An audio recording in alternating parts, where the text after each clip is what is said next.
پچھلی مرتبہ طہارت کے مسائل میں ہم نے پہلی کڑی میں یہ دیکھا تھا کہ رفع حاجت کے مسائل، مطلب آدمی بیت الخلاء جائے، ٹوائلٹ جائے، پیشاب یا پیخانے کے لیے جائے تو کن چیزوں کا لحاظ رکھے، اس کی تفصیلات میں نے رفع حاجت کے اندر رکھنے کی کوشش کی تھی۔ پھر ہم نے نجاست کی اقسام، پانی کب پاک ہوتا ہے کب ناپاک ہوتا ہے، کہاں انسان کب کیسے کس طرح سے کن آداب کا لحاظ رکھتے ہوئے اس کام کو انجام دے، ہم نے دیکھا۔ اس کے دنیاوی فائدے بھی جانے اور اس کے آخرت کے فائدے بھی ہم نے دیکھے۔ بہرحال آج دوسری نشست، دوسری کڑی میں جو باتیں ہم دیکھیں گے یا سیکھنے کی کوشش کریں گے وہ وضو کے تعلق سے ہوں گی، اس لیے کہ جب رفع حاجت کی بات ہوں گی، انسان جو ہے فارغ ہو کر آئیں گا پیشاب یا پیخانے سے، تو اس سے اس کا وضو ٹوٹ جائیں گا، تو انشاءاللہ وضو کا دیکھیں گے۔ اور کچھ اعمال جن سے غسل ٹوٹ جاتا ہے اگلی کڑی میں پھر غسل کے تعلق سے تفصیلات رکھنے کی کوشش کروں گا۔ تو آج ہم وضو کے تعلق سے چند باتیں دیکھیں گے اور اہم چیزیں یہ ہوں گی کہ وضو کی فضیلت دیکھیں گے، وضو کا طریقہ انشاءاللہ میں رکھوں گا، وضو کب ٹوٹتا ہم دیکھیں گے، وضو وہ باتیں جو عام طور سے لوگ سمجھتے ہیں جن سے وضو ٹوٹ جاتا ہے ان کی حقیقت دیکھیں گے، اور آخر میں وضو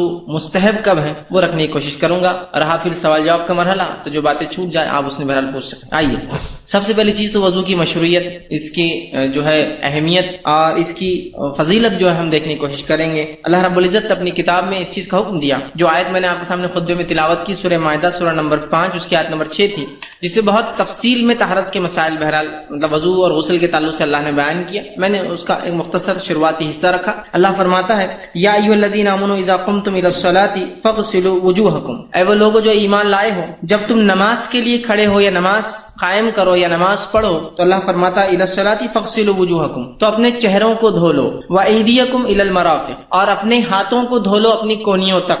آگے فرمایا وامسحوا برؤوسکم، اور اپنے سروں کا یا سر کا مسح کرو، وارجلکم الی الکعبین، اور اپنے پیروں کو ٹخنوں تک دھو لو۔ تو قرآن کی اس آیت نے نماز سے پہلے وضو کو فرض قرار دیا اور فرض قرار دینے کے ساتھ طریقہ بتا دیا، چہرے کو دھونا، ہاتھوں کو کونیوں تک دھونا، اس کے بعد جو ہے سر کا مسح کرنا اور پیر کو ٹخنوں تک دھونا۔ یہ 4 باتیں اس کے فرائض میں جو ہے یاد رکھیے وضو کے شامل ہیں۔ اسی طرح جو ہے نبی اکرم صلی اللہ علیہ وسلم نے یہ بات بیان کی، وضو کی فضیلت میں یہ بات آتی ہے کہ اتنی اہم چیز ہے، آپ صلی اللہ علیہ وسلم بیان کرتے ہیں صحیح بخاری کی روایت، اور فرمایا لا تقبل الصلاۃ احدکم اذا احدث حتى يتوضا، تم میں سے کوئی شخص نماز تب تک نہ پڑھے اگر وہ رفع حاجت سے، حدث جو ہے عربی زبان میں جو کہتے ہیں حدث کا معنی ہوتا ہے کہ انسان رفع حاجت پیشاب پیخانے یا شرمگاہ کے دونوں حصوں سے کوئی بھی چیز کا نکل جانا، خارج ہو جانا، اس کو حدث کہتے ہیں۔ تو جب تم حدث ہو، ناپاک ہو، تو تم کیا کرو، نماز تب تک نہ پڑھو جب تک کہ وضو نہ کر لو۔ تو اس سے وضو کی فضیلت پتہ چلتی ہے کہ نماز تب تک نہیں ہو سکتی جب تک کہ وضو انسان نہ کر لے، مطلب بغیر وضو کے نماز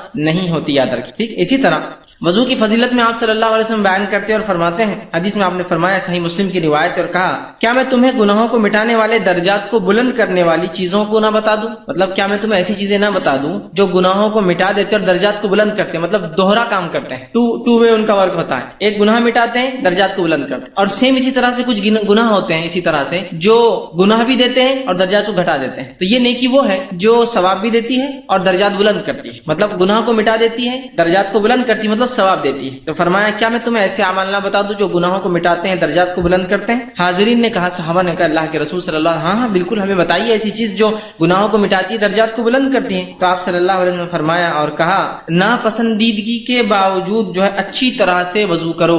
ناپسندیدگی کے باوجود مطلب فجر کا وقت ہے، سردی کڑک ہے، ایک دم وضو کرنا مشکل جا رہا ہے، پسند تو نہیں ہے، لیکن اس کے باوجود بھی نماز پڑھنا ہے تو وضو کرنا کر رہے ہیں آپ، ناپسندیدگی کے باوجود، یا کبھی دل نہیں چاہ رہا کہ پانی کو استعمال کیا جائے، یا پانی دور ہے، بہرحال جو بھی تکلیف ہے اس میں شامل ہے، تو ناپسندیدگی کے باوجود کو وضو کو مکمل کرو، اچھی طرح کرو، یاد رکھیں مکمل وضو کرنا مطلب جتنا بتایا گیا پورے اعضاء کو اچھے ناپسندیدگی کے باوجود۔ دوسرا عمل فرمایا اور کہا مسجد کی طرف چلنا اور ایک نماز کے بعد دوسری نماز کا انتظار کرنا، یہ دوسرا عمل ہے۔ پہلا عمل وضو کو اچھے سے کرنا ناپسندیدگی کے باوجود، یہ نیکیوں گناہوں کو مٹاتا ہے، نیکیوں کو بڑھاتا ہے، درجات بلند کرتا ہے۔ دوسرا عمل مسجد کی طرف چلنا اور ایک نماز پڑھنے کے بعد دوسری کے لیے دل میں ایک کھٹک سی لگی رہنا کہ دوسری نماز چھوٹ نہ جائے، کہ چوک نہ جائے، بھول نہ جاؤں، اس کا انتظار کرنا، اور کہ دشمن کے مقابلے میں جو ہے اپنے آپ کو تیار کرنا۔ 3 اعمال آپ نے بتائے، یہ 3 اعمال کرنے سے کیا ہوتا ہے، گناہ معاف ہوتے ہیں اور درجات جو ہے اللہ کے پاس بلند ہوتے ہیں، تو اس میں وضو کی فضیلت پتہ چلتی ہے۔ اسی طرح جو ہے موطا امام مالک کی ایک روایت ہے، آپ صلی اللہ علیہ وسلم فرماتے ہیں اور کہتے ہیں اور فرمایا فرمایا مومن جب وضو کرتا ہے تو چہرہ دھوتا ہے. وضو کی فضیلت، مومن جب وضو کرتا ہے چہرہ دھوتا ہے. جب چہرہ دھوتا ہے تو جب آخری خطرات چہرے سے ٹپکتے ہیں تو وہ چہرے کی اور آنکھوں سے کیے گئے تمام گناہوں کو مٹا دیتے ہیں. چہرے سے اور آنکھوں سے کیے گئے تمام گناہوں کو مٹا دیتے ہیں. ساتھ چہرے سے سارے گناہ ساقط ہو جاتے ہیں جن کی طرف اس نے اپنی آنکھوں سے دیکھا تھا. اور جب ہاتھ دھوتا ہے تو آپ فرماتے ہیں تو آخری خطرہ جب پانی کا گرتا ہے تو اس کے ہاتھ دھونے کے ساتھ ساتھ تمام گناہ جو اس کے ہاتھ سے ہوئے تھے وہ تمام جھڑ جاتے ہیں جن کو اس نے اپنے ہاتھوں سے پکڑا تھا یا ہاتھوں سے کیا تھا. لیکن یہ فضیلت یاد رکھیے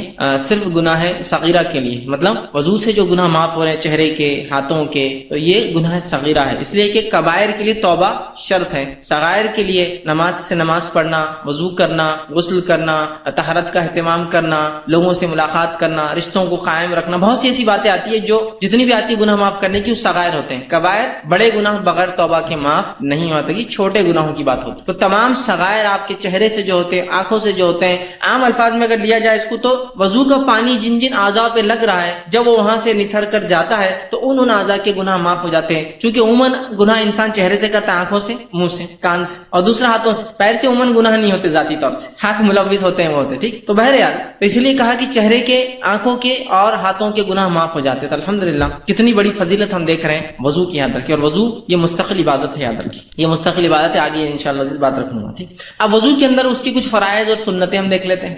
میں فرائض اور سنت کو الگ الگ اس لیے بیان کر رہا ہوں، اس لیے نہیں کہ آپ فرق کریں اور صرف فرائض سے عمل کریں اور یا صرف سنت ہے. میں اس لیے الگ کر رہا ہوں صرف سمجھنے کے لیے، تاکہ کبھی کوئی چیز چھوٹ جائے تو آپ کو علم ہو کہ میں نے سنت چھوڑی ہے تو کوئی مسئلہ نہیں، نماز ہو جائیں گی، وضو درست. یا کبھی فرض چھوٹا ہو تو پھر آپ کو یقین ہو کہ فرض چھوٹا ہے لہٰذا آپ نماز نہیں ہوگی اس لیے کہ وضو نہیں ہوا. انشاءاللہ فرائض اور سنن رکھنے کے بعد اس کا پورا طریقہ بھی ایک با ایک وقت ایک ساتھ انشاءاللہ آپ کے سامنے رکھنے کی کوشش کروں گا، ایک ساتھ رکھنے کی کوشش کروں گا. ٹھیک، آئیے پہلے ہم وضو کے فرائض دیکھتے ہیں. ٹھیک، تو تاکہ یہ وہ چیزیں ہیں جن کے نہ کرنے سے وضو آپ کا اور ہمارا نہیں ہوگا، یاد رکھیے. ٹھیک، تو فرائض میں آپ کے سامنے رکھتا ہوں. سب سے پہلے وضو کے لیے جو چیز فرض ہے، جو ہر کام سے پہلے فرض ہے، وہ ہے نیت کا کرنا. نماز سے پہلے، روزے سے پہلے، زکات سے پہلے، حج سے پہلے، ہر نیکی سے پہلے نیت کا کرنا ہے، یاد رکھیے.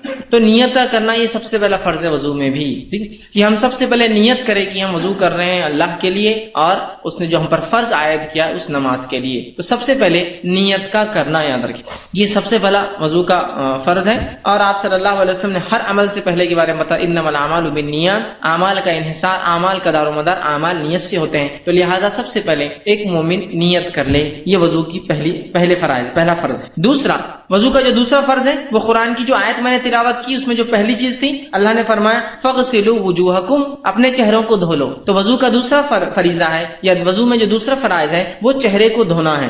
اب چہرہ عربی زبان میں جو کہتے ہیں وہ کتنے حصے کہتے بتا دیتا ہوں. پیشانی کے بال جہاں ہوتے ہیں، مختلف لوگوں کی پیشانیاں مختلف ہوتی، بڑی اور چھوٹی. پیشانی کے بال جہاں ہوتے ہیں وہاں سے لے کر تھوڑی کے خاتمے تک یہ چہرہ ہوتا ہے. پیشانی کے بالوں سے لے کر جہاں آپ کی چن کہیں گے تھوڑی جو ختم ہوتی ہے وہاں تک چہرہ ہوتا ہے، نیچے گلا شروع ہوتا ہے. ٹھیک، تو چہرہ یہاں سے یہاں تک. دوسرا کان کے اس حصے سے کان کے اس حصے تک، اتنے حصے کو چہرہ کہتے ہیں عربی زبان میں. سر کے بالوں سے لے کر جو شروع ہوتے پیشانی سے تھوڑی تک، کان کے ایک حصے سے لے کر کان کے دوسرے حصے تک یہ چہرہ ہے. تو دوسرا فریضہ وضو کا چہرے کو دھونا، چہرے کو دھونا یاد رکھیے، اور مکمل دھلنا شرط ہے. تیسرا فریضہ جو وضو کے اندر وہ ہے وَأَيْدِيَكُمْ إِلَى الْمَرَافِقِ، قرآن کی آیت میں جو دوسری چیز بتائی گی وضو کے لیے کہ اپنے ہاتھوں کو کونیوں تک دھو لو. تو تیسرا جو ہے فریضہ وضو کے اندر ہے کہ ہاتھوں کو کونیوں تک دھونا، مکمل طور سے اوپر سے نیچے تک دھونا.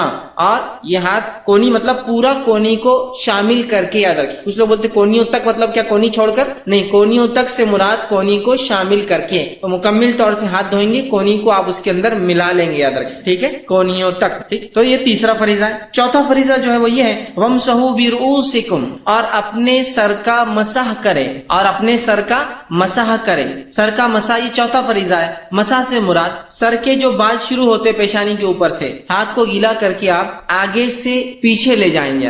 اور سنت طریقہ یہ تھا کہ نبی اکرم صلی اللہ علیہ وسلم پیچھے سے پھر اس کو لوٹا کر آگے واپس لاتے. تو یہ جو ہے چوتھا فریضہ ہے کہ ہم جو ہے اپنے سر کا مسح کرے، جس کے لیے آپ پانی ہاتھ لگائیں گے اور لے کر پیشانی کی شروع ہوتا ہے مطلب سر کے بعد بال شروع ہوں گے. تو سر سے مطلب پیشانی کی جو بال شروع ہوتے وہاں سے پیچھے لے جائیں گے، گدی تک مطلب گردن کے نچلے حصے تک جہاں بال ختم ہوتے ہیں. ٹھیک ہے، نیچے لے جائیں گے. اور پھر رسول اکرم صلی اللہ علیہ وسلم سنت تھی، آپ واپس لے کر آتے اس کو، خالی چھوڑنا نہیں ہے آپ کو، واپس اس کو پلٹا کر لانا ہے ہاتھ، تو پیچھے لے جائیں گے اور پھر واپس لائیں گے۔ خواتین جو ہے وہ پیچھے لے جائیں گی، اب چونکہ ان کی گردن کھلی نہیں ہوتی ہے تو لہٰذا وہ گردن کے بالوں تک ہاتھ لے جائیں گی اور پھر واپس لائیں گی۔ چونکہ خواتین کی گردن کھلی نہیں ہوتی ہے تو خواتین سر کا مسا پانی میں ہاتھ ڈال کر بالوں تک لے جائیں گی جو گردن ہوتے ہیں اور پھر واپس لائیں گی۔ مرد حضرات پانی میں ہاتھ بھگا کر پیچھے تک لے جائیں گے اور واپس لائیں گے، گدی تک پیچھے کی۔ ٹھیک، تو چوتھا فریضہ تھا وَامْسَحُوا بِرُؤُوسِكُمْ، اپنے سر کا مسح کرے۔ پانچواں جو فریضہ ہے، جو فرض ہے وضو کے فرائض میں سے، وہ یہ ہے وَأَرْجُلَكُمْ إِلَى الْكَعْبَيْنِ، اور اپنے پیروں کو ٹخنوں تک دھو لو۔ اپنے پیروں کو ٹخنوں تک مطلب ٹخنا پورا مکمل پیر کا دھلنا چاہیے، یاد رکھیے۔ ٹھیک، تو لہٰذا پوری انگلیاں، پورا پنجہ ٹخنے کو ملا کر یاد رکھیے۔ ٹھیک ہے، وہاں تک آپ کو پیروں کو دھونا ہے۔ ٹخنوں کے دھونے میں یا پیروں کے دھونے میں ایک چیز کی احتیاط ہر شخص یاد رکھے، وہ یہ ہے کہ پیر کا جو ہے اگر سیدھا ہاتھ لے تو ایکسٹریم پیچھے کا سیدھا حصہ، اور الٹا ہاتھ لے تو ایکسٹریم پیچھے کا الٹا حصہ، یہ سوکھا رہ جاتا ہے، جو کہ ہمارا پیر جو ہوتا ہے قدم، اس کا یہ سا ٹخنے کے جو ٹخنے اور آخر حصے کے بیچ کا حصہ ہوتا ہے جو اندر جاتا ہے، ہڈی چونکہ آ کے اندر جاتا ہے، یہ عموماً لوگوں کا سوکھا رہ جاتا ہے، یاد رکھیے۔ دو جگہ غلطیاں ہوتی ہیں، ایک کونی سوکھی رکھنے میں اور دوسرا ٹخنے تو بھیگ جاتا ہے لیکن ٹخنے کے بالکل بعد ایسا پیر اندر جا کر باہر نکلتا ہے جس کی وجہ سے وہاں پانی اوپر کی ہڈی پہ لگ جاتا ہے، ٹخنے پہ لگتا ہے، بیچ میں سوکھا رہ جاتا ہے۔ تو یہاں سے پیر پلٹا کر اپنا ہاتھ اس سے ملا کیجیے دونوں طرف، رائٹ ہینڈ کا ایکسٹریم بیک کا رائٹ حصہ اور لیفٹ ہینڈ کا ایکسٹریم پیر کا بیک کا ٹخنے سے پیچھے کا حصہ لیفٹ سائڈ کا، دونوں کو یاد سے، اس لیے کہ ٹخنوں تک پیر دھونا یہ فرائض میں سے ایسا نہ ہوا تو آپ کا وضو مکمل نہیں ہوگا۔ ٹھیک ہے، تو یہ پانچواں فریضہ تھا۔ چھٹا فریضہ یہ کہ اعضاء کو دھونے میں، سر کے مسح میں اور پیر کے دھونے میں جو ترتیب نبی اکرم صلی اللہ علیہ وسلم نے بتائی ہے اس ترتیب میں دھونا، ایسا نہ کیا تو آپ کا وضو نہیں ہوگا۔ مثلا پیر پہلے دھو لیا، ہاتھ بعد میں دھوئے، سر کا مسح کیا، پھر جو ہے چہرہ دھو لیا، پھر کلی کر لی، ایسا نہیں۔ ترتیب جو بتائی گئی اللہ کی کتاب نے اور پھر رسول اکرم صلی اللہ علیہ وسلم نے، اس چار فرائض جو قرآن کے اعتبار سے اس میں جو، اور چہرے کے دھونے میں جو چیزیں، اور ہاتھ کے دھونے میں جو احتیاط، اور پیر کے دھونے میں جو احتیاط، اور سر کے مسح میں جو احتیاط، انکلوڈنگ تمام کو ہم کو سیکوینشل ترتیب کے اعتبار سے کرنا ہے، یاد رکھیے۔ اگر یہ ترتیب بھی بدل جائیں گی تو آپ کا ثواب اور ہمارا ثواب ضائع ہو جائے گا۔ ٹھیک ہے، تو ترتیب کو ملحوظ رکھیے۔ تو ترتیب کو باقی رکھنا یہ فرائض میں سے ہے وضو کے، کہ جس ترتیب میں اللہ کے رسول صلی اللہ علیہ وسلم بتایا ویسا کریں گے۔ یہ چھٹا فریضہ تھا۔ اسی طرح ساتواں فریضہ یہ ہے کہ وضو کو ایک وقت کیا جائے گا، مطلب ایک وقت سے مراد یہ کہ ایسا نہ ہو کہ آپ وضو میں جو ہے پہلے چہرہ دھو لے، ہاتھ دھو لے اور پھر بات چیت کر لے اور رک جائے تھوڑا اور کیا، اور ہاتھ اور چہرہ سوکھ جائے اور اس کے بعد آپ پھر سر کا مسح کرے اور پیر دھو لے کہے وضو ہو گیا۔ نہیں، وضو کو ترتیب مطلب without intermediate, without gap, without بہت لمبے وقفے کی آپ وضو نہیں کر سکتے، یاد رکھیے۔ مجبوریاں الگ چیز ہے، ایک آدمی مجبور ہے، ہاتھ کام نہیں کرتا تو ایک ہاتھ دھونے کے بعد دوسرے ہاتھ اس کو وقت لگتا ہے، لیکن عام طور سے اگر آپ وضو کر رہے ہیں اور وضو میں ایک حصہ دھونے کے بعد وہ سوکھ جاتا ہے تو اس کے بعد آپ کو پھر سے وضو کرنا پڑے گا، اس لیے کہ اس کے آگے کنٹینیو وضو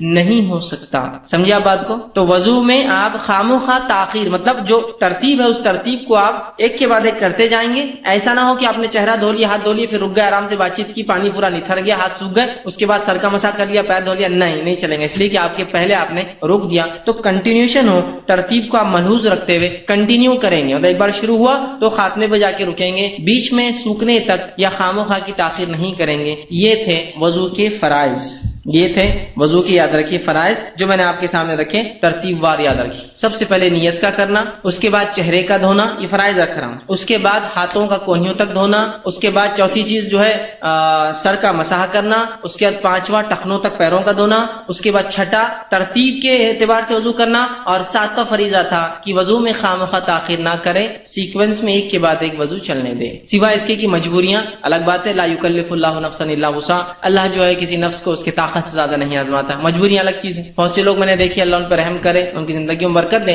مجبور ہوتے لیکن وضو میں بالکل عمل چالو ہے، ایسا ہاتھ خراب ہے لیکن وضو کرتے ہیں برابر، پانی کلی کرنا بہت تکلیف ہوتی ہے ایسے لوگوں کو، پانی آتا ہی نہیں ہاتھ میں، یا پھر کٹوری رکھتے جیب میں اپنے ساتھ لے کے گھومتے ہیں، چھوٹی سی کٹوری نکال کے بہرحال، لیکن اس میں کیا ہوتا ہے ان کا وقت بہت ضائع ہوتا ہے، دھو نہیں پاتے برابر۔ تو یہ تو خیر مجبوریاں ہیں، ان کی نیت تو ہے کہ ترتیب وار کرے لیکن آگے پیچھے ہو جاتا ہے، آگے پیچھے سے مراد وقت آگے پیچھے ہوتا ہے، اللہ معاف کریں گے، لیکن عام اعتبار سے آپ خامخواہ رک کر بات چیت کر کے وضو نہ کریں، سیکوینس میں کر دیں۔ تو یہ تھے وضو کے فرائض. اب آئیے وضو کی سنتیں کیا ہے اور پھر وضو کا طریقہ اس کے بعد رکھوں گا میں ایک ساتھ دونوں فرائض اور سنتوں کو ملا کر، اس لیے کہ کسی بھی عمل کا ثواب ہمیں تب تک نہیں ملتا جب تک کہ کسی فریضے کو سنت کے مطابق نہ کیا جائے. نماز حکم ہے، فرض ہے، اس کا طریقہ پھر سنت سے عمل کرنا پڑے گا، اور روزہ فرض ہے تو طریقہ پھر سنت سے دیکھنا اسی طرح. تو آئیے اس کی سنتیں کیا ہے. اب فرائض کو چھوڑ کے سنت رکھوں گا، بعد میں دونوں کو کلب ایک ساتھ ملا کے رکھوں گا. آئیے اب وضو کی سنتیں کیا ہے. تو وضو کی سب سے پہلی سنت ہے وضو کی ابتدا بسم اللہ سے کرنا. نبی اکرم صلی اللہ علیہ وسلم فرماتے اور کہتے ہیں لا وضو لمن لم یذکر اسم اللہ علیہ، اس کا وضو نہیں جس نے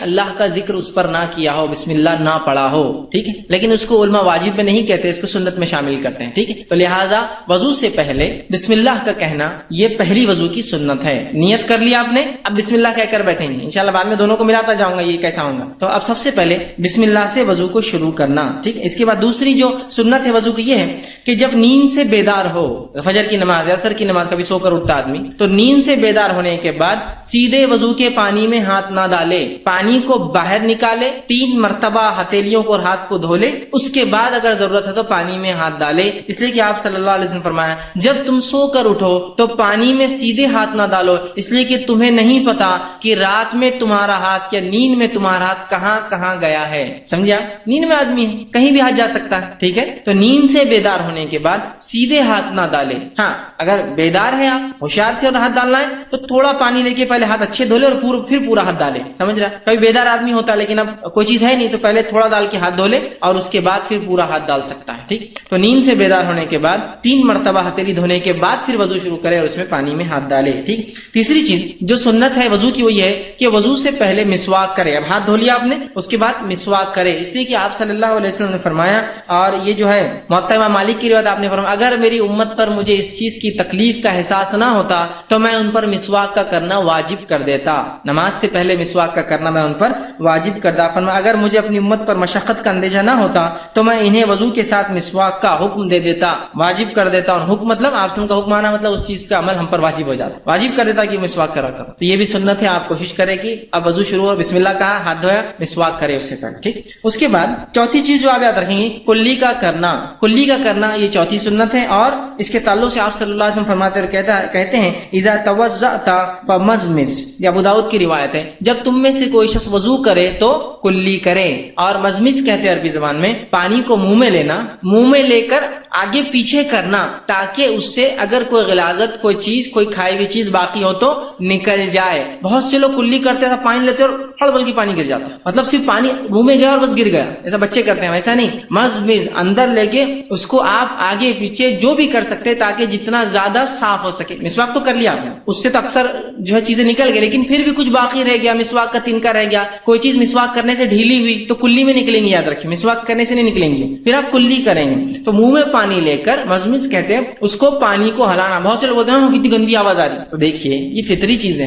غیر فطری آوازوں کو گائک گانے گا رہے، پتہ نہیں گندے گندے راگ نکال رہے ہیں، اس کو آپ بڑا اچھا سمجھتے ہیں. غیر فطری چیز کو فطرت بنا دی، فطرت کو غیر فطرت بنا دیا. فطری آوازیں ہیں، کلی کرنا ہے، منہ صاف کرنا ہے. مختلف لوگ جب منہ صاف کریں گے تو مختلف پانی آواز کریں گے. منہ میں جانے کے بعد پانی جب گھومے گا تو اس میں بلبلے بنتے ہیں جس کی وجہ سے آواز ہوتی ہے نا. تو یہ آواز فطری ہے، یہ صفائی کے لیے ہے، یہ ضرورت ہے، اس کے بغیر صفائی نہیں ہو سکتی ہے. ٹھیک، تو آپ پانی لے کے اس کو کلی کریں گے. اور خواتین بالخصوص یاد رکھیے، عورتوں کو بہت شرم آتی ہے، آپ مکمل وضو نہیں کر پائیں گے. پھر یہ شرم اور حیا وہاں ہو جہاں حرام کاریاں ہیں، غلط کام ہے، بے حیائی ہے، بے شرمی ہے. کتاب و سنت کے ماننے میں مومن شرم محسوس نہیں کرتے ہیں. ٹھیک ہے، ہاں بے حیائی کے کام مومن کو بڑی شرم آتی ہے. تو بے حیائی میں تو ہم بے شرم ہو گئے، اور جہاں حیا کی ضرورت نہیں وہاں خامخواہ کی حیا اختیار کرتے ہیں. تو کلی کرے، مزمز گھمائے پانی کو، عربی میں یہی مانا ہے اس کا. اور اس کے بعد تھوکنا ہے اس پانی، اسی کو کہتے کلی. پینا نہیں ہے اس کو، تھوکنا ہے اس کو. ٹھیک، تو اس کو کلی کر کے پینا بھی ہو سکتا ہے. وہ کب ہو سکتا ہے؟ آپ نے کھانا کھایا، کھانا کھانے کے بعد بہت سارا کھانا منہ میں رہ جاتا ہے جو کہ کوئی خرابی نہیں ہے، کوئی گندا نہیں ہوتا ہے. کلی کر کے نکل جائیے، اس کو دانت بھی صاف ہو جاتے ہیں اور رزق جو بچا کچا ہے وہ بھی اندر چلا جاتا ہے. لیکن وضو کے اندر تھوکنا ہے.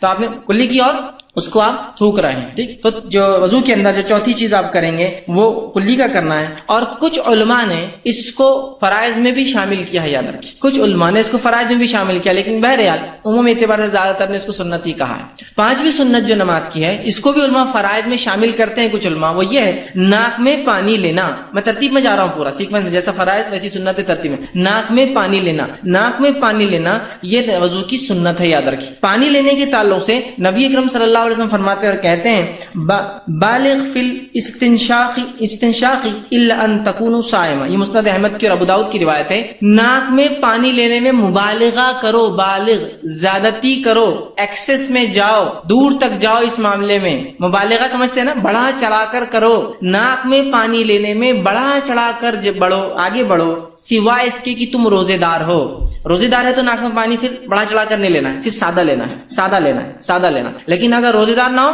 بڑھا چڑھا کر کرو، زیادہ سے زیادہ پانی لو اور زیادہ سے زیادہ صاف کرو، یہ مانا ہے۔ تو آپ نے فرمایا رکھا بالغ فی الاستنشاق الا ان تکونوا صائما، مبالغہ کر، زیادہ کر ناک میں پانی لینے کے معاملے میں سوائے اس کے کہ تو روزہ دار۔ روزہ ہونے میں کیا ڈر ہے کہ اندر حلق میں پانی چل جائے گا، ناک سے بھی پانی جاتا ہے، تو لہٰذا روزہ دار نہیں، لیکن اگر آپ روزے سے نہیں ہیں تو مبالغہ کیجئے، پانی کھینچ کے پھر اس کو جھاڑیے، ناک کو صاف کیجئے، ناک میں پانی لے جا اور اس میں مبالغہ۔ اور کیوں یہ مبالغہ کرنا ہے؟ صفائی کی نیت سے۔ ہمارے پاس بہت سے لوگ وضو کرتے ہیں، کلی لیا ویسے تھوک ڈالا پانی، اور پانی ناک میں نہیں لیتے، پانی کو لیا لے گئے ناک تک، ٹھیک، اور خالی اور پانی وہی ٹپک رہا ہے، خالی ٹچ کر کے لاتے ہیں۔ خاص طور سے خواتین میں بڑا ہوا ہے، نہیں وہ کھینچے تو میرے کو تکلیف ہو جاتی، وہ ایسا ہو جاتا، اندر چل جاتا، جلن ہوتی، یہ ہوتا، فلاں ہوتا۔ ارے میرے بھائی، ارے میری بہن، دیکھو جو ناک کی جلن اور وہ ہے وہ صاف نہیں کرنے سے ہے، یہ ناک صاف کرنا بڑا اہم ہے۔ ناک میں اللہ رب العزت نے ہمارے ناک کو اس طرح سے ایئر کنڈیشن کیا، اس طرح سے بنایا کہ ناک میں کچھ غدود ہوتے ہیں جو اندر جو ہے کچھ قسم کے مادے چھوڑتے ہیں جو بعد میں غلاظت کہلاتی ہے، لیکن پہلے ابتدائی مرحلے میں ان کا ہونا بہت ضروری ہے۔ جیسا منہ میں تھوک آتا ہے، منہ میں تھوک نہ آئے تو کیا تکلیف ہو سکتی ہے آپ گمان بھی نہیں کر سکتے، امیجن نہیں کر سکتے۔ صرف ایک نوالا چبا کے کھا لے بغیر تھوک کے تو اسے پتا چلے گا تھوک کا کتنی اہمیت، لیکن تھوک دے تو غلاظت ہے، جب تک منہ میں ہے۔ سمجھ رہے بات کو؟ سمجھ رہے آپ؟ تو اسی طرح ناک کے غدود جو ہے کچھ مادوں کو چھوڑتے ہیں، جو مادے آپ کے ناک کو گرم اور ٹھنڈی ہواؤں کو کنٹرول کرتے ہیں، لیکن ہوتا یہ کہ تھوڑی دیر بعد وہ جم کے سخت ہو جاتے ہیں ناک کے دونوں طرف۔ جن کو یہ وضو کم از کم مومن کریں گا تو 5 وقت ان کو دھو کر نکالیں گا، دھونے کی بنیاد پر نئے غدود، پھر غدود نیا مادہ چھوڑتا ہے، ناک اور فریش رہتے، سانس لینا اچھا لگتا ہے۔ بہت سے لوگ ڈل، پریشان محسوس کرتے، تو میں کہتا ہوں ناک اچھے سے دھویا کرو، اس لیے کہ ناک اچھے سے نہیں دھونا بہت ساری بیماریوں کی چونکہ سانس بہت امپورٹنٹ ہے، یاد رکھیے، سانس اگر درست نہیں ہوئی تو آپ کی تمام جب سانس برابر نہیں لی جا رہی تو آدمی پھر سکون محسوس نہیں کرتا ہے، بے اطمینان ہو جاتا ہے، فریشنس نہیں آتی اس میں۔ ایک تو چہرہ، اور اگر آپ ناک دھوتے تو دیکھیے آپ کتنے فریش محسوس کرتے ہیں۔ کوئی بھی انسان ان میں سے اٹھے چہرہ اور ناک دھولے فریش، ناک نہیں دھولیں گے آپ رننگ کریں گے تکلیف، کام کریں گے تکلیف، سانس چلتے رہتی ہے۔ تو بہت سے مردوں اور عورتوں کو سانس کی شکایت نہیں ہوتی، ناک بند ہونے کی شکایت ہوتی ہے، جس کی وجہ سے وہ پریشان ہوتے ہیں۔ ناک دھوتے نہیں برابر، دھوئیے، مبالغہ کیجیے، کھینچیے پانی کو، صاف کیجیے، جھاڑیے اس کو، ایک دم کلین کیجیے، ٹھیک، اور بہت ضروری ہے، بہت ضروری، اس میں کوئی شرم محسوس مت کیجیے۔ بہت کم میں نے اور آدمیوں کو دیکھا، میں ناک میں پانی ڈال کے بالکل بہترین ناک صاف کرتے ہیں، صاف ہوتی ہے، اس جھاڑ رہے ہیں۔ عورتیں کبھی نہیں ایسا لگا کہ ایسا کونے میں دیکھتے کوئی دیکھ رہا تو نہیں ادھر جا کے، اگر ہے بھی تو اس کو مادے کو تو دبا دو اور چھپا دو۔ چیخ بھی لینے میں حیا محسوس کرتے ہیں، جو فطری چیز ہے، ان میں حیا کی کیا چیز ہے؟ ہاں، جمائی لینے میں حیا کیجیے، جمائی لینے سے آپ نے لوگوں کہا کہ جمائی مت لو، جمائی کے ذریعے شیطان امت مسلمہ پہ سستی طاری کرتا ہے، تو جمائی کو روکو، آ رہی تو منہ مت کھولو، کھل گیا تو بند کرو، تو وہاں تو جمائیاں پوری فل لے رہے ہو، چھینک آ رہی تو اس لیے ایٹیکیٹ کے خلاف ہے چھینک لینا۔ کیسی عجیب بات ہے نا، جو شریعت بتا رہی ہے کہ چھینک لو، جمائی کو روکو، جمائی لے رہے ہیں اور چھینکوں کو روک رہے ہیں، تو ناک صاف کیجیے، بہترین انداز سے صاف کیجیے، جھاڑیے اس کو، صاف کرنا، اس کو بھی کچھ علماء نے فرائض میں قرار دیا، اس لیے کہ آپ سب نے ایک حدیث میں فرمایا جو صحیح مسلم کی روایت ہے، 10 چیزیں فطرت میں، اس میں سے ایک کہا ناک کو صاف کرنا، تو اس اعتبار سے وہ کہتے ہیں یہ فرض میں، لیکن بہرحال اکثر نے اس کو سنت میں داخل کیا۔ تو یہ تھی 5ویں سنت۔ 6ٹھی سنت جو ہے داڑھی کا خلال کرنا۔ اگر داڑھی آپ کی گھنی ہے، ہلکی داڑھی ہے، تو پھر تو آپ کو پورا چہرہ دھونا پڑے گا، ہلکی ہلکی داڑھی جو رکھتے ہیں پورا دھونا پڑے گا، جس میں جلد دکھتی ہے، لیکن داڑھی گھنی ہے، بڑھ رہی ہے، تو ظاہر سی بات ہے چہرہ دھل نہیں سکتا ہے نیچے کا، تو اس میں خلال کرنا پڑے گا۔ خلال مطلب پانی لے کے تھوڑی تک ڈالیں گے اور ملیں گے، ایگزیکٹلی پورا بھیگنا ضروری نہیں ہوگا، اس لیے کہ وہ ہو بھی نہیں پائیں گا۔ چھوٹی موٹی داڑھی پھر میری داڑھی میں بھی ہو سکتا ہے دھل جائے، لیکن جن کی اور گھنی ہو اتنی بڑی آ گئی تب کیسا دھوئیں گے اندر ڈال، تو خالی اٹھا کر خلال سمجھ رہے، خلال مطلب اندر سے تھوڑی کو لگا دیں گا، تھوڑی کو پانی لگنے کے بعد باہر سے دھو لیں گے، خلال۔ تو یہ سنت داڑھی کا خلال۔ لیکن جن کا دکھ رہا ہے، اس جیسا میری جلد دکھتی ہے پوری، داڑھی ہلکی ہلکی ہے میری، کچھ لوگ چھوٹی رکھتے ہیں اس وجہ سے، کچھ لوگ کے روئے ہوتے ہیں، کچھ لوگ جوان ہونے جلدی، تو ان کو تو پورا دھونا پڑے گا، لیکن جن کے گھنے آ جاتے ہیں بہت مشکل ہوتا ہے، تو تھوڑی کا خلال اور باقی جگہ ہاتھ ڈال کے اوپر سے کریں، ٹھیک ہے، یہ سنت ہے۔ اسی طرح جس چیز کو آپ یاد رکھیں گے، جو 7ویں چیز ہے، ہر عضو کو کم از کم ایک بار دھونا فرض اور 3 بار دھونا سنت ہے، ہر عضو کو۔ 7ویں سنت، ہر عضو کو آپ 1 سے لے کر 3، سر کا مسح صرف ایک بار ہوگا، یاد رکھیں، 1 سے لے کر 3 تمام اعضاء کو آپ دھوئیں گے، سر کا مسح صرف 1 مرتبہ،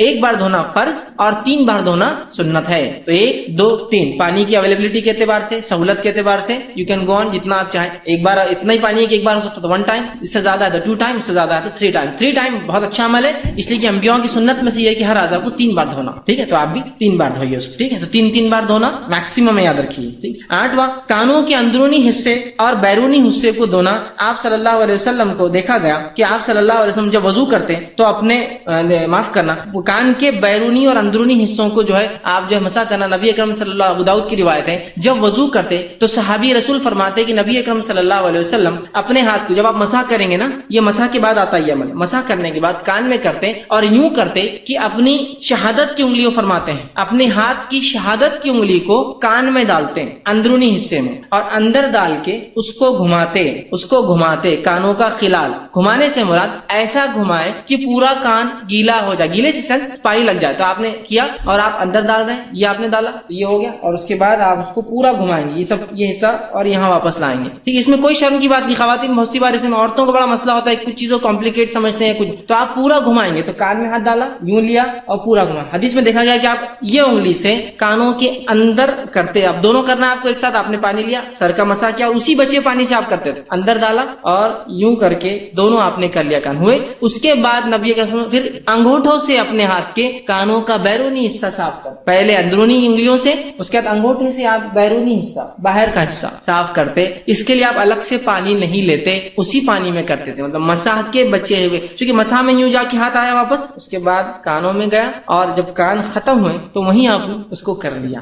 یہ ہوا کانوں کا خلال, ٹھیک. اس کو مکمل دھونا نہیں جس طرح سے آپ چہرے کو دھو رہے تھے. خلال مطلب صرف پانی کا ٹچ ہو جانا کافی ہے, بہنا ضروری نہیں. خلال, ٹھیک. تو کانوں کا خلال کر. اس کے بعد 9ویں چیز, ہاتھوں اور پیروں کی انگلیوں میں نبی اکرم صلی اللہ علیہ وسلم خلال کرتے. آپ کے تعلق سے آتا ہے جو ہے ابن خزیمہ کی روایت ہے, جب تو وضو کر تو اپنے ہاتھ اور پاؤں کی انگلیوں کا خلال کر. آپ نے ایک صحابی کو, جب تو وضو کر, خلال کیا ہوتا ہے, جب ہاتھ دھوئیں گے ہو سکتا ہے یہ حصے کیا ہوتے ہیں, سوکھے رہ جاتے ہیں, اور دوسرا یہ ہوتا ہے کہ یہ حصوں میں عام طور سے جلد جھڑتے رہتی ہے نکل کے. دیکھیے سردی میں بھی آپ کی انگلیوں کے یہ حصے پورے وائٹ ہو جاتے ہیں, نہا کے آئیے وائٹ ہو جاتے ہیں, تو وہاں پانی نہیں لگتا ہے. تو خلال سے کیا کریں گے آپ, اس سے پانی لگ جائیں گا انہیں سے. تو ہاتھوں کی اور پیروں کی انگلیاں اور امپورٹنٹ ہے, اس لیے کہ پیر جو ہے عموماً پیروں کی 2-3 انگلیاں پوری چپکی ہوئی ہوتی ہے دوسرے سے, جس سے پانی ان میں نہیں جاتا, ٹھیک. تو خلال سے کیا کریں گے آپ, الٹے ہاتھ سے آپ سیدھے پیر سے شروع کریں گے خلال, کر انگلی کے اندر سے بیچ میں, یہ چھوٹی کر انگلی سے الٹے پیر سے شروع کریں, اندر وضو کے پانی کے ڈالنے کے بعد ایسا انگلی ڈال کے نکالیں گے. سمجھو پیر کا پنجہ ہے میرا, اس میں ڈال کے نہیں, اس کو بولتے ہیں خلال. جب رائٹ کا ہو گیا پھر لیفٹ کی طرف جائیں گے, اور دونوں عمل یہ سیدھے پیر اور الٹے پیر کی خلال الٹے ہاتھ سے کرنا ہے آپ کو, یاد رکھیں. اور چھوٹی انگلی سے آپ کر سکتے ہیں, اس کے علاوہ جو آپ کو سہولت ہو پھر یاد رکھیں, اس لیے کہ یہ سب سے آسانی سے جاتی ہے اندر. آپ اس کو ڈال کے خلال اس کو وہ کریں گے. تو یہ تھی 9ویں چیز. 10ویں چیز, ہاتھوں اور پیروں کو دھونے میں رائٹ سے لیفٹ کی طرف جائیں گے آپ. 10ویں سنت, کہ تب ہاتھ کو دھونا اور پیر کو, یہ دو ہے آپ کے پاس, ہے نا. آنکھیں بھی 2 ہے لیکن ایک جگہ ہے, کان بھی 2 ہے ایک ہی جگہ لگے ہوئے, ٹھیک, اور ان کو ایک ساتھ کرنا ہے. لیکن جب معاملہ ہاتھ اور پیر کا آئے گا, 2 الگ سیپریٹ اینٹیٹی ہے, تو پہلے سیدھا ہاتھ دھوئیں گے اور پھر الٹا, پہلے سیدھا پیر دھوئیں گے پھر الٹا. اس لیے کہ نبی اکرم صلی اللہ علیہ وسلم ہر کام سیدھے سے الٹے کی طرف جاتے, کنگھی سیدھے سے الٹا, وضو سیدھے سے الٹا, کپڑا پہنتے سیدھے سے الٹا, بال جماتے, بال ترشواتے, ناخن کاٹتے سیدھے سے الٹا. تو رائٹ ہینڈ پھر لیفٹ ہینڈ, 10ویں چیز. اس کے بعد جو ہے 11ویں چیز جو آپ یاد رکھیں گے وہ یہ ہے, ہاں چہرے اور ہاتھوں اور پیروں کے زیادہ سے زیادہ حصے کو آپ وضو میں شامل کر سکتے ہیں. یہ بھی سنت ہے, ہاتھوں اور پیروں کے زیادہ سے زیادہ حصے کو. سر آپ کا چہرہ کیا ہے, چہرہ دیکھیے یہاں سے لے کر تھوڑی تک ہے, کان سے کان, زیادہ سے زیادہ مطلب پانی اتنا لے کے آپ ڈالیں گے زیادہ, سمجھ, زیادتی. وضو کر رہے ہیں آپ تو کونیوں تک ہے نا, زیادتی کر سکتے ہیں. اس لیے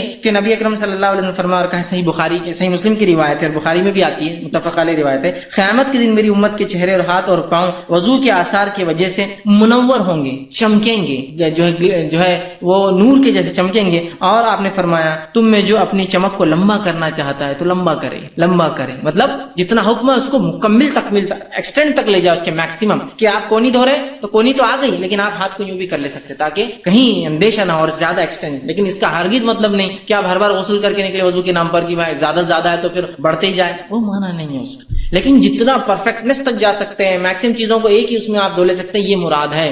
اور آپ صلی اللہ علیہ وسلم ایک مرتبہ دیکھا گیا کہ آپ وضو کر رہے تھے اور جب ہاتھ دھوئے پانی زائد تھا تو, اور آپ کو سہولت تھی تو آپ نے ہاتھ کو اوپر تک دھویا, زیادہ تھا کر لیا. کھلے ہوں گے آپ, کپڑے بھیگنے کے کوئی چانس نہیں ہوں گے تو آپ نے کر لی. اور ایک مرتبہ دیکھا گیا وضو کر رہے تھے, وضو کرتے ٹکنے سے آپ نے کافی اوپر تک پیر دھوئے, سمجھ رہے آپ, زیادہ تھے. یہ بھی سنت ہے کہ آپ میکسیمم کوریج دے اپنے چہرے کو, میکسیمم کوریج دے ہاتھ کو, میکسیمم کوریج دے پیروں کو, تاکہ وہ چمکنے والے اعضاء ہیں. ٹھیک, اسی طرح 12ویں چیز, وضو کے بعد دعا پڑھے. وضو سے پہلے ایک دعا بسم اللہ, وضو کے دوران کوئی دعا نہیں, کوئی دعا نہیں. اشہد ان لا الہ, لوگ چہرے مارتے اشہد ان لا الہ الا اللہ. ہاتھ دھو رہے ایک دعا, پیر دھو رہے ایک دعا, مسح کر رہے ایک دعا, کلی کر رہے ایک دعا, کان کا خلال ایک دعا, انگلیوں کا خلال ایک دعا, داڑھی دھو رہے ایک دعا. مطلب اتنی دعائیں کہ وضو خانے میں نے ایک مرتبہ دیکھا جو شروع ہو رہے ہو بسم اللہ سے تو 25-30 دعائیں وضو ہونے تک. مطلب ہر سنت اور ہر فرض پہ ایک دعا نہیں, ابتدا میں ایک دعا بسم اللہ, وہ لا الہ الا اللہ یا اشہد ان لا الہ الا اللہ سے منہ دھونا بھی سنت سے ثابت نہیں, سب بدعات ہے یاد رکھ. اور وضو کی خاتمے پر ایک دعا, ایک دعا کیا دعا تھی جو آپ سے پڑھتے تھے؟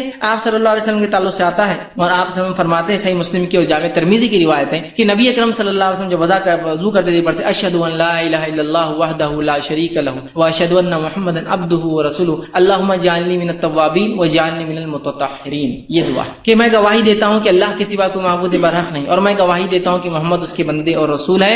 اے اللہ مجھے اللہم اجعلنی من التوابین, اے اللہ مجھے توبہ کرنے والوں میں شامل کر, تیرے طرف رجوع کرنے والے میں شامل کر, واجعلنی من المتطہرین, اور مجھے طہارت حاصل کرنے پاکیزہ لوگوں میں, پاکیزگی والوں میں شامل کر. یہ دعا کرتے نبی اکرم صلی اللہ علیہ وسلم. اس دعا کے بعد شہادت کی انگلی اٹھانے یا آسمان کی طرف دیکھنے کے تعلق سے کوئی صحیح روایت ثابت نہیں ہے, تو لہٰذا آپ اس کو یوں ہی پڑھ لیں. ٹھیک ہے, نہ اٹھانے کی نہ دیکھنے کی, دونوں روایتیں بہرحال ضعیف ہیں, تو لہٰذا صرف اس کو پڑھنا ہے. اور جو شخص ایسا کرتا ہے, آپ صلی اللہ علیہ وسلم فرماتے ہیں جو شخص وضو کرے مکمل اچھے سے کرے, اس کے بعد یہ پڑھے, یہ دونوں چیزیں گواہی دے اور یہ دعا پڑھے, تو جنت کے 8 دروازے روز قیامت اس کے لیے کھول دیے جائیں گے, جس میں سے چاہے اس میں سے داخل ہو. جہنم کے 7 دروازے ہیں اور جنت کے 8 دروازے ہیں, تو 8 دروازے اس کے لیے کھولیں گے. تو یہ دعا وضو کے بعد کرتا ہے, شروعات میں بسم اللہ, خاتمے پہ یہ دعا. ٹھیک ہے, تو یہ تھی وضو کی سنتیں. چلیے اب وضو کے فرائض دیکھ لیے, وضو کی سنتیں دیکھ لی. اب پورا وضو دیکھ لیتے ہیں ایک ساتھ تاکہ دونوں کلب ہو جاتے, دونوں باتیں مل جاتی, فرائض سنت. اب دونوں کو میں فرض کیا ہے سنت کیا الگ نہیں کروں گا, اب دونوں کو ایک ساتھ رکھوں گا, جو کہ علی بن ابی طالب رضی اللہ عنہ کی ایک مکمل روایت ہے جس میں آپ نے پورا وضو کا طریقہ نبی اکرم صلی اللہ علیہ وسلم نے جیسا کیا تھا وہ بتایا. ٹھیک ہے, اور اس کے بعد عثمان ابن عفان رضی اللہ عنہ کی ایک روایت ہے جو ابو داؤد کی ہے بھی, تو ان میں آپ دونوں صحابیوں سے مکمل طور سے وضو کا طریقہ آتا ہے. آئیے ہم دیکھتے ہیں نبی اکرم صلی اللہ علیہ وسلم کا وضو یہ ہوتا اور وضو کا طریقہ یہ. میں اب تمام چیزیں ملا کر کہ سب سے پہلے آپ اپنے ہاتھوں کو 3 بار دھوئیں گے. اب نیند میں سے کوئی خاص اٹھا تو پہلے 3 بار دھوئیں گا, وہ ایک الگ چیز. ٹھیک, اور پھر مسواک کر لیں گا. وضو کے پہلے کی چیزیں ہیں یہ کہ وضو بالکل میں خاص وضو بتا رہا ہوں, تو مسواک وہ سب پارٹ ہے اس کا, لیکن وہ تو آپ سمجھ گئے, وہ آپ کو الگ سے کرنا. اب وضو کی بات کر رہے ہیں ہم صرف, تو وضو کے لیے آپ سب سے پہلے جو ہے اپنے ہاتھوں کو دھوئیں گے 3 مرتبہ, اور ہاتھ سے مراد یہ پنجہ ہے پورا, کلائی جس کو بولتے ہیں, پنجہ جس کو بولیں گے پورا. ٹھیک, تو آپ ہاتھوں کو 3 مرتبہ دھوئیں گے. پانی آپ نے لیا اور ہاتھوں کو آپ دھو رہے ہیں. ٹھیک, ہاتھوں کو آپ نے 3 مرتبہ, ایک بار پانی لیا اس کو دھویا, دوسری بار پانی لیا پھر دھویا, اور تیسری بار پانی لیا. نل چالو ہے تو نل کے نیچے رکھیے اور ہاتھ دھوئیے, کیونکہ لینے میں الگ مسئلہ ہے, پانی گر رہا ہے تو بہت سہولت ہوتی, پانی کا نل کھولیے اور اس میں آپ اس کو آسانی سے ہوگا. 3 مرتبہ آپ نے ہاتھوں کو دھویا. ٹھیک, 3 مرتبہ. ٹھیک, اب یہ بات یاد رکھیے 3 مرتبہ سے زیادہ دھونا یہ گناہ اور حرام ہے. 3 مرتبہ میکسیمم. آگے بات رکھوں گا جو ناپسندیدہ چیزیں وضو میں اس میں کیا کیا ہے. 3 مرتبہ آپ نے دھویا, اس سے زیادہ مت دھوئیے, میکسیمم 3. ایک ٹائم میں جتنا ملنا, جو مسائل ہے جو گندگی نکالیے, سیکنڈ ٹائم کیجیے, تھرڈ ٹائم میکس. ٹھیک, تو 3 مرتبہ آپ نے ہاتھ دھویا.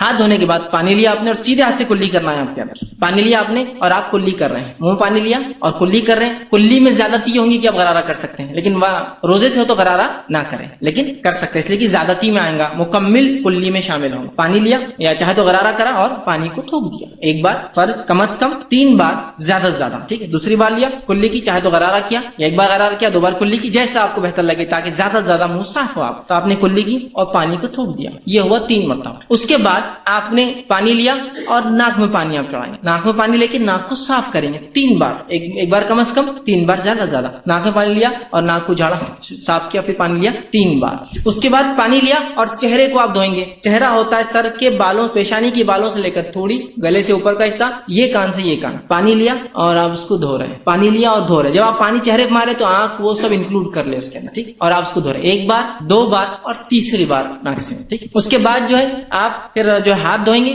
ہاتھ کے لیے پہلے سیدھا شروع کریں گے. سیدھا ہاتھ پہ پانی لیا آپ نے اور اس کو پانی اگر کوئی چیز میں سے اٹھا رہے, برتن یا مرتبان میں سے, تو اٹھا کر آپ ڈالیں گے اور پھر اس کو ملیں گے. اگر نل چالو ہے تو آپ نل کے نیچے ہاتھ ڈالیں گے اور اس کو ملیں گے. ٹھیک, تو یہ پورا آپ نے یوں لیا اور یہ مل لیا ایک بار, یا آپ نل چالو تو نل میں بھی آپ سیدھا ڈالنے کے بدلے ایسا لے کر اس کو آرام سے مل سکتے ہیں نل بند کر کے. 1 بار, 2 بار, میکسیمم 3 ٹائمس. ٹھیک, اس کے بعد پھر الٹے ہاتھ آپ شروع کریں گے, الٹے ہاتھ کا, اور اسی دوران اس کا خلال بھی کر لے سکتے آپ چاہے. ٹھیک, اس کو دھوئیں گے. ٹھیک, یہ ہوا دوسرا ہاتھ. اس کے بعد آپ پانی لیں گے اور پانی لے کر مسح کریں گے. مسح کے لیے آپ پیشانی کے جو بال شروع ہوتے ہیں وہاں سے, جہاں تک ہم نے چہرہ دھویا تھا اس کے اوپر کا حصہ, بالوں سے پیچھے جائیں گے گدی تک اور پیچھے سے واپس آئیں گے. خواتین جو ہے چونکہ ان کی گردن کھلی نہیں ہوتی تو پیچھے جائیں گی گردن تک اور گردن سے واپس آ جائیں گے، مرد گردن تک جا کر پورا واپس آئیں گے، ٹھیک، واپس آئے اور اسی اسٹروک میں ایک ہی اس کے اندر جا کے آپ آئیں گے، اسی اس میں پھر آپ کان کا خلال، دونوں کان میں انگلیاں ڈالی، اندر کے لیے یہ انگلی استعمال کریں گے شہادت کی، اور باہر کے لیے دونوں انگوٹھے، ایک ہی اس میں دونوں کام کر رہے ہیں، ٹھیک ہے۔ تو سر کا مسح کے ساتھ ہی یہ ہوگا۔ نبی اکرم صلی اللہ علیہ وسلم سے الگ سے پانی لینا اس معاملے میں ثابت نہیں، لیکن علماء کہتے ہیں اگر سوکھ جائے مکمل اور پانی بچا ہی نہ ہو تو الگ بات ہے، آپ لے لیں، لیکن عموماً آپ ایسا کر کے ایک کریں۔ ہو گئے کان۔ اب کانوں کے بعد آپ کو جو ہے پیر پر آنا ہے، اور پیر آپ پہلے سیدھا پیر دھوئیں گے، ٹخنوں کے پیچھے کا حصہ خاص طور سے یاد رکھیے سوکھا رہ جاتا ہے۔ آپ نے ایک صحابی کو دیکھا اور کہا احتیاط کیا کرو، یہ سوکھا رہ جاتا ہے۔ ٹخنوں کا پیچھے کا، سیدھے ہاتھ کے ایکسٹریم رائٹ پیر کے پیچھے کے ایکسٹریم رائٹ کا، اور الٹے پیر کے پیچھے کے ایکسٹریم لیفٹ کا سوکھا رہ جاتا ہے، تو اس کو اچھے سے آپ وہ کریں گے، ٹخنوں تک، ٹخنے مطلب انکلوڈ پورا اس کو دھوئیں گے، اور الٹے ہاتھ سے خلال انگلیوں کو پیروں کے بیچ میں صاف کریں گے، خلال کریں گے۔ تو یہ ہوا وضو، یاد رکھیے۔ ایک بار کم از کم دھوئیں گے، 3 بار زیادہ دھوئیں گے، پانی کا کم سے کم استعمال کریں گے، ٹھیک، اس لیے کہ پانی کو زیادہ بہانا، اس کی زیادتی، اس کو اسراف کرنا، شریعت نے جو ہے اس بات کو بالکل جو ہے پسند نہیں کیا ہے، یاد رکھیے۔